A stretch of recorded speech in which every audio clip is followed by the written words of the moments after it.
Қадірменді қонақтар, армысыздар. Бүгін Сөйлеммен бірге каналының тарихында алғаш рет қонақ шақырып отырмыз.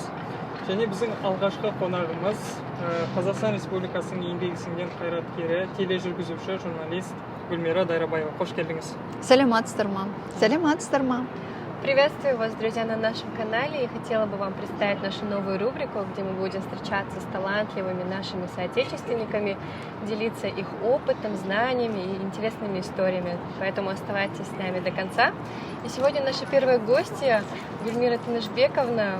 Добро пожаловать. Спасибо большое, Лязат. Очень приятно. Шынымен де рахмет.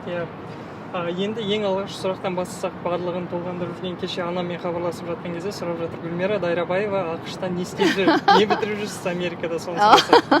Негізі не бітіріп жүрсіз деген сөздің өзі бір қатты естіледі, бірақ астарында мынау қазақтың өзінің бір көне тілі ғой, фольклорлық. Айтайын дегенім, жалпы менің өзім мамандығым журналистика болғанымен, көп жылдар бойы соның кәдімгідей жемісін көрдім, жеңісін көрдім, бірнеше рет президенттің қолынан марапатқа ие болдым. Кейін ойлана келе мен өзімнің халықаралық қатынастар бөлімін бітірген өзімнің ең басты білімім ғой. Соны ұлғайтайын деп, оны ары қарай жалғастырып дамытайын деген бір ой келді. Әрине, осы күнге дейін енді мен 4 тіл біліп келдім. Оның 5-ші тілі негізі ағылшын тұғын, 5 тілді біліп келдім бұрыннан. Бірақ енді ол ағылшын тіл бәрі көпшілік адам білетіндей тіл ғой. Бірақ кейін оны жетілдіру, академикалық деңгейге жеткізу, әдемі, әдеби, көркем тілмен сөйлеуді үйрене бастап, сол тілде қазір ғылыми тілмен айтқанда, ғылыми жұмыспен оқып жатырмын. Енді көпшілік сұрайды, жалпы шында да Гүлмира Дайрабаева өзінің атағы бар, жұмысы бар, отбасы бар, неге оқып жатыр деген сияқты. Әрине, оқудың ешқандай жасқа қажеттілігі жоқ деп ойламаймын өз басым. Керісінше айтар едім, қандай жасқа келсеңіз де оқи беріңіз. Себебі ми тұрып қалмайды. Ми жұмыс істеген сайын сіз жасара бастайсыз. Қан айналымы жақсы болады. Ой өрісіңіз дамиды. Және сіз бүгінгі заманауи талаптарға сай боласыз. Я сразу скажу, что учиться нелегко. В Америке учиться особенно нелегко. Многие говорят, что там, приехала в Америку, ерігіп жүрген шығар. Ерігіп деген сөзді ұмыттық. Ерігу деген жоқ, кәдімгі библиотекада отырасың, ғылыми жұмыс жасайсың. Мысалға, бір пәннен бізге 300 бет оқуға береді. Бір пәннен, ол аптасына бір рет болатын сабақ болғанмен, сен сол 5 күннің ішінде 300 бетті оқу керексің, жай ғана оқымайсың. Және соған анализ жасайсың, сараптама жасайсың, өз ойыңды қосасың, ешқандай плагиат болмау керек. Плагиат дегеніміз көшіру. Яғни сен ол өз ойыңмен қарастырасың, жаңа идея, анализ, проект. Соның барлығы, мен ойлаймын, адамның өзінің тұрып қалған ойын алға қарай жылжытады. Сен ойлау қабілетің өседі, логикалық, идея қарастыру, сондай дүниелерді үйреніп жатырмыз. Оның барлығы болашақта керек болады деп ойлаймын. Рахмет. Говоря об образовании, мы знаем, что вы учились во Франции. Сейчас вы в Америке, и сложно ли вам было поступать в Америку? И сравнивая Европу с Америкой, что бы вы предпочли? Да, долгое время, конечно, мои фолловеры, все, кто в Казахстане, в основном все знают, что я франкоговорящий журналист, франкоговорящая телеведущая. Да, это правда, я очень благодарна тому, что я в свое время просто полюбила французский язык. Я не ходила ни на один курс, ни на один, какой-то тренинг. Абсолютно это было самообразование, просто self-study. Я полюбила язык, я захотела выучить, я выучила. И это может каждый делать. Это абсолютно несложно. Главное полюбить то, что вы хотите. Но когда после этого... Английский у меня был еще со школы. Я была тоже одна из таких активных школьников в школе, участвовала в олимпиадах по английскому. И когда идея пришла уехать в Америку, я не скажу, что я захотела и уехала. Это был действительно такой ад, такой мягко сказанный ад. Ты когда в первый экзамен надо сдать обязательно в Америку, это TOEFL. Если кто-то фамильяр, что это такое, наверное, кому-то это непонятно, но TOEFL это такая американская структура знания твоего языка, и ты сдаешь его только на компьютер. И когда ты делаешь submit в конце, ты отправляешь, он автоматически уходит в Америку. И тут никакой corruption, никакой вот, никто тебе даже позвонить, попросить, ой, был дайрабай вагой, а на экзамене уйти саунгзар. Нет, такого не будет. Бельсең бельдың, бельмесең бельмедің. Вот, я сабмит сделала, она уехала, ну, как бы автоматически, в тот же секунду она уже получила профессор с той стороны. И через месяц я получила письмо с Америки, потому что между Казахстаном и Америкой почта примерно около 3-4 недель. Я получила письмо, что я прохожу по баллам. Это для меня был самый такой счастливый момент. Но это было не все. Это было только, знаете, вот капля в того, что я только должна буду заканчивать и доказать, что я соответствую этому образовательному гранту. После того, как я получила о том, что мой балл соответствует тому, чтобы я дальше подавала документы, Булашак мне предоставил огромный лист требований. Это было где-то 5-6 экзаменов. Туда входило знание государственного языка казахского, знание законов, конституции, знание IQ, психотест. И когда ты полностью все это сдаешь, тебе дают приглашение на комиссию. В комиссии около 12 человек, они вживую уже задают тебе всякие вопросы. Это может быть история, это может быть просто энергосбыт, это может быть закон о прокуратуре, который я вообще как бы не ожидала такие вопросы. Но кудайга шүкір сүрінбей ол жақтан өттім. Почему я вначале сказала, что это был такой ад? Я скажу, что это нелегко. Каждый экзамен – это проверка твоих способностей, проверка твоих знаний, проверка, насколько ты как бы соответствуешь тому государственному гранту, который тебе дается, если ты получаешь приглашение. Ну и в конце концов, когда я уже получила окончательный результат, это было на Тәуелсіздік мейрамы в декабре, я получила приглашение, что я поступаю по Булашаку и получаю государственный грант. Это была огромная честь представлять Казахстан и получить бесплатное образование в Америке. Но самое главное начиналось после этого. Ты должна была пройти языковые курсы. По окончанию языковых курсов это limitation time. Только через 6 месяцев ты должен показать такой академический advanced уровень. После этого ты должен подавать в топовые вузы. Сюда не входят какие-то там легкие вузы. Мы по Булашаку идем в самые топовые вузы. А топовые вузы требуют очень высокий уровень IELTS или TOEFL. И, конечно же, по окончании 6 месяцев мне пришлось обратно показать, насколько мой английский вырос. И по этому баллу только ты можешь делать application, и если тебя вуз примет, ты можешь подавать до 7 вузов, максимум 7 вузов, но я решила подавать только в 3. Это был Вашингтон, Д.С. University, University of Boston, это Boston International Relationship, и подала University of Southern California, которая находится в Калифорнии, в Лос-Анджелесе, на госуправление. Я получила в Лос-Анджелесе я получила через месяц приглашение, что я поступаю. По всем документам я прохожу, балл соответствует на образовательный внутренний такой application формат. Через некоторое время я получила с Вашингтон, Д.С. Я подала всего 3 университета. И через 3 недели получаю с Бостона. Я хочу сказать, что человек должен верить в себя. И если ты видишь перед собой какие-то требования, requirement, ты должен просто соответствовать этим требованиям и действительно учиться. Енді болашақ бағдарламасымен оқуға келу шынымен де оңай емес, себебі бұл жақта тек қана қаймақ дейміз ғой, сливки. қоғамның қаймағы ғана келеді. Сол себептен осындай үлкен жетістікке жетіп, ақш-та білім алып жатқаныңызға біз де қуаныштымыз. Рахмет. Керемет.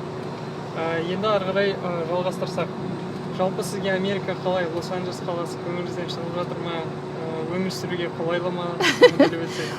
Иә, көбісі осы тұрмыс тіршілікті сұрайды ғой негізі. Осыған дейін тіл языковой курс дейміз ғой, соны Сан-Диегоны таңдаған болатын. Ол да Калифорния штаты. Сан-Диего осы Лос-Анджелестен 2,5 сағат аралықтары, өте жақын. Сан-Диегоны таңдағаным, басында енді Америкада ешқашан болып көрмегем оған дейін. Америкадан шақыру келгеннен кейін қай қалаға барам, ол менің құқығым болды. Сол кезде картаны аштым. Ең бірінші ашқаным карта, қай жер жылы, сол жерге барам. Себебі, оның бірінші себебі, енді менде бала шағам бар, семьям бар. Біріншіден, егер сен суық жерге барсаң, жүгін көбейеді, аяқ киімің бар, шубаң бар, киімің бар деген сияқты, бала шағаның киімі бар.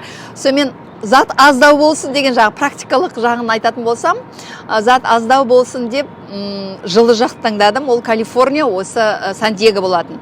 Сан-Диего келгеннен кейін өте ұнады. Адамдар өте мейірімді, қонақжай, байсалды, сондай салмақты.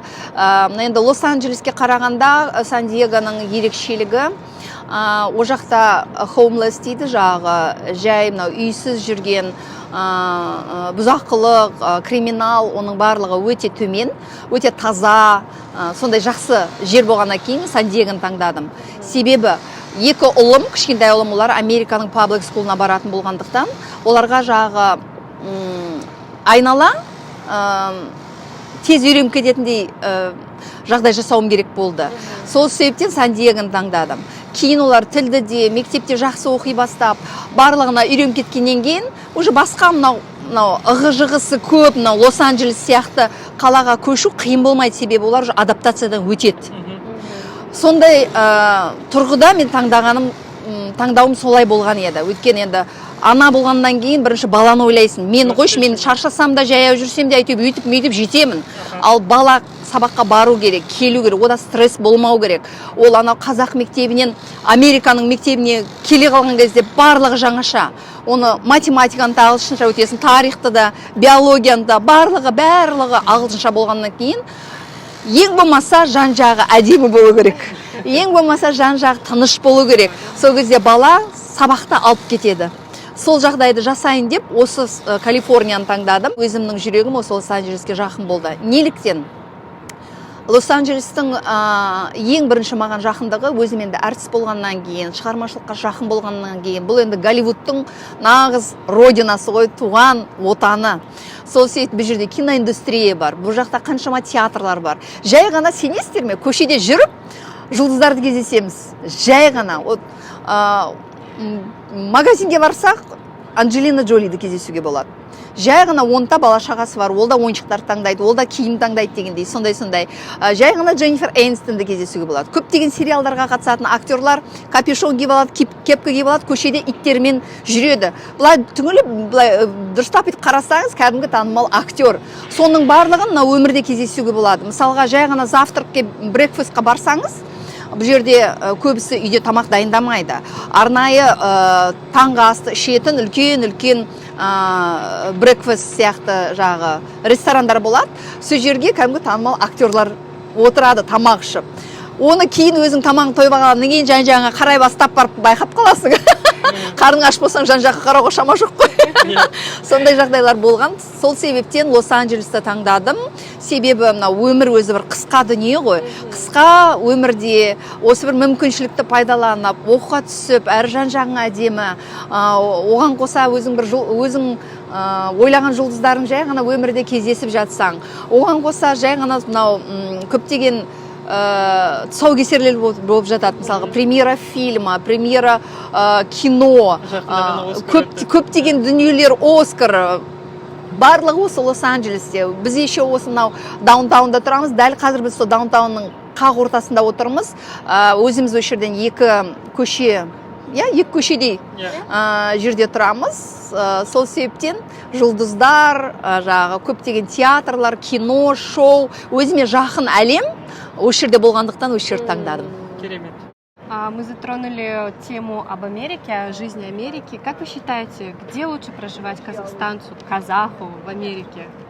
Самое благоприятное такое место. Ну, я не могу рекомендовать, где хорошо, потому что каждый человек имеет свой вкус. Кто-то любит зиму больше, где холоднее. Например, у меня 3 сына, все 3 разные. Младший сын, например, любит снег, зиму. Он скучает очень сильно. Мы уже 3-й год в Америке, и каждый раз сын говорит: мама, Новый год без снега, кашан қарға барамыз. Вот, мы живем как бы в Калифорнии, где нету снега. Это для меня кайф, я кайфую. Но вот младший сын, конечно, он скучает по снегу. Ну, я не знаю, кому как, но я посетила многие штаты. Я была в Атланте-Сити, там у меня подруга живет. Я была в Чикаго с семьей, я была в Нью-Йорке, я была в Аризоне, город Феникс.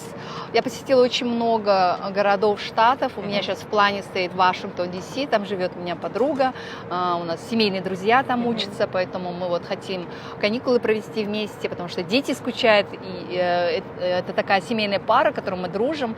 У них 2 сыновей, у меня 2 сыновей, они друзья, и мы сами друзья, и вот дети скучают, мы скучаем. Вот мы решили спланировать, что вот я теперь поеду с детьми, с семьей, поедем в Вашингтон, Д.С. Посмотрим новый штат. Енді көріп отырмыз, Америкаға жалпы өзіңіздің ұлдарыңыз ертіп келдіңіз бірге. Енді Қазақстанда сіздің жасыңызда көп кісілер отбасымен бірге, әсіресе балалармен бірге осы жаққа келуге қорқақтайды. Қалай болады екен жаңа. Енді біз естуімізше Америка тарапынан кішкене тегін білім алу, сондай мектепте мүмкіндіктер беріледі. Осы жағын кішкене атап өтсеңіз көрермендерге түсінікті болу үшін. Иә, негізі көрерменге рахмет. Енді Америка ғой, бұл жерде еркіндік. Бұл енді осылай түсіріліп жатқаны көрініп тұр. Айтайын дегенім, жалпы тегін білім. Менің ұлдарым тегін білім алуда. Кәдімгі американдықтармен бірге оқиды. Оның ішінде ең жақсы мектепке ауысты. Ол өзінің білімінің арқасында. Бұл жақта енді бізде Қазақстанда Гарано деген, Райно дегендер бар ғой, енді білім саласын қадағалайтын. Бұл жақта енді өзінің базасы бар. Сол базада әр баланың GPA болады. GPA деген баланың оқу көрсеткіші. Сол екінші ұлымның көрсеткіші өте жоғары болғандықтан 1500 баланың ішінен жалғыз қазақ бала GPA 4.0. Сол себептен сол орталық мынау бұл жақтан Горанос қалай айтылатынын ұмытып тұрмын атауын. Сол компьютерде сол данный шыққаннан кейін олар өздері ата-аналарға шығады. Сөйтіп маған шығып осы школға жақсы мектепке ауыстыруға ұсыныс берді. Мен қуана-қуана ауыстырдым. Жалпы мен ойлаймын, адам балаға бірінші білімге құштарлықты ояту керек, кітапқа деген құштарлықты ояту керек. Содан кейін ғана тәрбие өзінен өзі үйлесімін алып кетеді. Біз кейде ананы бүйтін, аны сөйт деп айтқанмен ол бала қорқақтап қалуы мүмкін, жабылып қалуы мүмкін. Мен ойлаймын, көбінесе балаға дос бола білген дұрыс деп ойлаймын, себебі ол бала ертең үйленеді, оның өзінің отбасы болады. Сол кезде сен кәдімгі үлкен жігітпен қарым-қатынас болады да, соған дайындау керек оны. Алдын ала дайындау керек. Менің тәрбием сонда, енді Құдай берген 3 ұлым бар, қызды күттім әбден. Содан енді қазір ойлаймын, енді ұлдардың тәрбиесіне диссертация қорғағандай болдым ғой, өмірлік. Сол сөйтін жақсы білем деп. Әлде кеш емес енді Құдайдың берген мүмкіншілігі көп. Сіз енді менің жасым деп жасымды айтып, мен әлі жаспын деген ба? Иә, дұрыс айтасыз. Менің жасымды айтады көбісі. Мен енді кәріге ұқсамаймын ғой, иә, көрермендер. Сол сөйтін адамның ішкі өзінің дүниесі деп ойлаймын. Егер сен адамдарға жақсылық жасап тұрсаң, күлімсіреп тұрсаң, өмірді жақсы көріп тұрсаң, адам жас көрінеді. Адамның өзіне байланысты. Егер сен түңіліп, анау жаман, мына жерім ауырды, мына жерім ол деп бітпейтін шаруа. Иә, сол себептен өмір деген бір-ақ рет берілетін дүние, қиындықты да күліп жеңген дұрыс деп ойлаймын. Ол енді өмір деген оп-оңай емес. Менің өзімде де миллион қиындықтар бар, бірақ оны мен ешкімге көрсетпеймін, ешкімге айтпаймын. Дұрыс, керемет. Өмірге деген осындай ұстаным болса, шынымен де Қазақстанда 30-ға 40-қа келсең айтады ғой, біраз қартайып. Қазақта сөз бар ғой, 30-а орда бұзбасаң, 40-та қамал ала алмайсың деп. Енді Америкада ұстаным басқа, 40-қа келгенде өмір енді басталады. Енді сіз соған сәйкес келіп тұрсыз. Өте дұрыс айттыңыз, Сұлтан. Жалпы айтайын дегенім, талқылауға болмайтын шектеулер болады. Ол біріншісі дін. екіншісі адамның жасын ешқашан сұрамайды. Үшіншіден сенің жаңағы қандай қарым қатынастасың, мысалға там кейде айтады ғой, қыз жігіт немесе басқа джендер деген сияқты. Осы 2-3 мәселені еш жерде талқыламайды, еш жерде айтпайды. Бұл жерде сонысы маған қатты ұнайды, себебі бұл жерде жасқа шектеу жоқ. Сен қандай жаста болсаң да жұмысқа алынасың, тек қана соған сай болсаң, дипломың болса, білімді болсаң, қолыңнан іс келіп тұрса, сенің жасыңды ешкім сұрамайды. Мы слышали о вас такой интересный факт по интервью, что раньше в вашей юношестве вас называли дочь Танышбека Дайрабаева, затем это стала папа Гульмира Дайрабаева, а сейчас наше поколение вас узнает как мама Артура. Я сейчас сама задумалась. Как вы относитесь к этому? И вообще вы думали, что блогерство, вайнерство, вот это все приведет к такому масштабу большому и будет вообще нести такой доход вашему сыну? Как это было вначале? Все, что делает Артур, это лично его заслуга. Абсолютно моего влияния или моего сопричастия не было. Я считаю, что если талант есть в человеке, 1%, и 99% он работает над этим талантом, трудится усердно, это получится. Поэтому у нас вообще в роду все трудоголики, начиная с моей папы. Я очень люблю моего папу, как вы сказали, только что отметили. Он такой трудоголик, он до сих пор работает, до сих пор сидит в библиотеке. Он написал 52 книги, этнограф, академик, профессор. Вот ходячая энциклопедия. Иногда мне нужна какая-нибудь информация. Я не хожу там в Google, потому что не всегда веришь в Википедии, да? Потому что там могут просто наплывчатые или там поверхностная информация. Но я могу точно знать, что это папа знает. Я могу позвонить, спросить. Он может примерно ответить, сказать: дай мне несколько минут, я тебе перезвоню, и я тебе точно скажу. И вот вы знаете, да, это для меня такой живой источник, откуда я могу питать много информации. Может быть, поэтому я всегда говорю, что білімге құштарлық, стараться быть образованным, да. Я считаю, что это, наверное, от нашего вот старшего поколения. Вот что нам привили мои родители, то и я стараюсь дать моим сыновьям. И құдай қаласа, менің балдарым өзінің балдарына үйретеді, сөйтіп ұрпақ жалғасады. Барлығы отбасынан басталады. Сол себептен отбасында махаббат болу керек. Ең бірінші ананың балаға, баланың анаға, бір-біріне сыйластық, құрмет. Сол арқылы мынау басқаға да жақсы көзқарас, жағы кітап жақсы көру, өнер жақсы көру, не істесең де соны адал, жақсы жасаудың жолы табылады. Керемет. Енді Инстаграмнан Артурды сіздер сағынып келіп кетіп жүретін біліп отырамыз. Енді мынандай сұрақ, қашан қол ұзартпақ ниеттеріңіз бар? Достарының барлығы, блогерлардың, вайнерлардың барлығы үйленіп жатыр. Артурдың кезегі келіп қалды. Ойбай, келген жоқ әлі. Мен балам айтам ғой, негізі жақсы келін керек, ол міндетті түрде. Жаман жаңағыдай қыз жоқ негізі. Барлық отбасында мен ойлаймын, өте тәуір қыздар бар. Мен болашақта сол ол қандай келін, кім болатыны әзірше белгісіз ғой маған. Бірақ шет-жағасын білемін, бірақ жалпы дегенім ғой. Бірақ сол ана жақтағы өзімнің болашақтағы құдағиларыма өте риза болам. Осы күннен бастап ризамын, себебі олар маған дап-дайын қызды береді, тәрбиелейді, өсіреді, махаббатын береді, барлығын дап-дайын продукты маған береді. Сол себептен мен өзім өмірімде сол қыз болсын деп қатты аңсадым ғой. Ол жай ғана статусы келін болғанмен, ол маған бір туған қызымдай болатыны ол айқын. Сол себептен маған қорықпай келін болып келе беріңіздер. Подружкам болып кетеді. Ең бастысы енді бұл қалжың ғой. Көбісі айтады, менің қасында жүргендер, ой, наверное, повезло же сіздің келіндеріңізге деп айтады. Енді бір жағынан мен де өзім қыз болдым, келін болдым, тұрмысқа шықтым. Білемді, мына жақтағы мен мына жаққа көшу ол оңай дүние емес.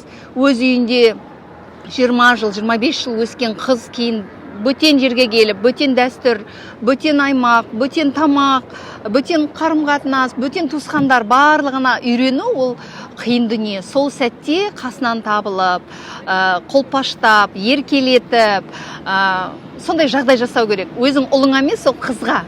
Себебі ол бөтен жерде адаптироваться ету өте қиын. Сол себептен көп внимание, көп көңіл бөлу керек деп ойлаймын. Керісінше прессовать ет, бізде қазақтар білесіз ғой, ойбай орамал ки, ойбай сәлем бер, ананы ол стресске кіріп кетеді ғой. Тіпті ұйықтаймын десе 11-ге дейін ұйықтасын. Өзінің үйінде істегенін істесін. Бірақ жаймендеп ақылды қыз болса, барлығын алып кетеді. Маған не керек? Мені сыйласа, жағы адал болса, түсінігі мықты болса жетеді. Ал тамақты басқасын оны өзімде қатырамын оны. Мен енді ойлап отырмын, бұл интервьюдан кейін қыздардың барлығы Артурға таласатын болып.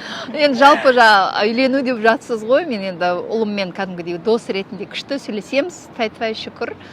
Сол кезде айтамын ғой, Артур, сен 23-тесің, сен асықпа 27-ге дейін ойлан деймін ғой.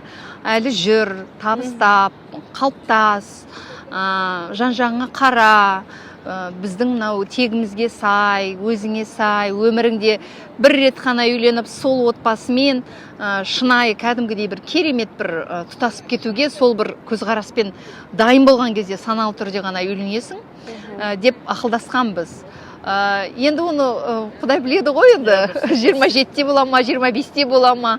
Енді бірақ дегенмен жалпы біздің үйге келген келін ол бірінші бақытты болады деп сенемін. Себебі өзім де сондай неден өткеннен кейін мен қатты түсінемін да ол жақты. Сол себептен біз енді дайынбыз енді. Біз енді негізі дайынбыз, бірақ мен Артурға қалжыңдап айтамын ғой, сен әзірше асықпа. Анау екі кішкентай маймылды мен көтеріп алайын. Әйтпесе анау екі балам былай қалып қояды ғой, сен балдарың баған ба, өзім екі кішкентайым баған ба деп. Сол сияқты қалжыңдап сөйтіп айтып қоямын, арасында құлағына сыбырлап. Бірақ менің мамам мен папам қоймайды енді, атасы әжесі. Сағынып жүр мамам папамды. Солар айтады, ай Гүлмира, ана Артурды үйлендірейік. Ана Артурды үйлендірмесек болмайды. Қоржын жинап қойдым деп намек жасайды кейде мамам. Жаңағыдай ананы Артурға жинап жатырмын деп қояды ғой. Сандыққа бір нәрселерді салады. Мама, неменеге мынаны бәрін жинап жатсыз десем, ойбай, ертең Артур үйленеді, Артурға жинап жатырмын дейді ғой.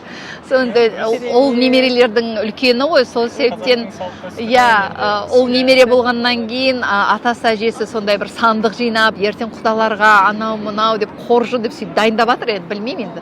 Енді ол сәтімен бұйырғанмен болады деп ойлаймын, барлығы сәтімен болсын, ең бастысы сыйластық, құрмет. Так ене болуға дайынмын ғой, негізі трехкратный ене боламын ғой. Дұрыс, өте жақсы айтасыз. Негізі бұл өмірде барлығын енді Құдай тең-теңімен қосады ғой. Аумин, иә. Сондықтан өзіңіз ойлағандай сондай бір келін жолығады деген үміттеміз, сенімдеміз. Мен сияқтындай модный очки киіп, шляпа киіп.